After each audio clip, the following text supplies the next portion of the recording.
હમણાં એક ભાઈના દાદા ગુજરી ગયા ને સાહેબ, તમે અમે ખરેખર રહી ગયા. મેં કીધું દાદા કેમ કરતા ગુજરી ગયા? મને કે માયાભાઈ યોગ કરતા કરતા. અરે મેં કીધું યોગ થી તો આયુષ વધે. મને કે દાદો ગયો હું વધે? અરે ભઈલા મેં કીધું યોગ થી તો રોગ પણ વયો જાય. મને કે રોગ વયો જાય વાત હાશી, પણ દાદા વયા જાય. અરે મારા ભાઈ મેં કીધું યોગમાં?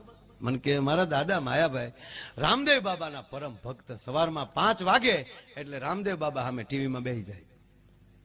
જેમ રામદેવ બાબા કે એમ અમારા દાદા ચાલુ કરે.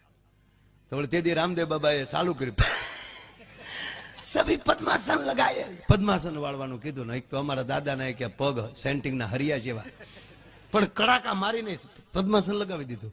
અને પછી રામદેવ બાબાએ કીધું ઊંડો શ્વાસ લ્યો.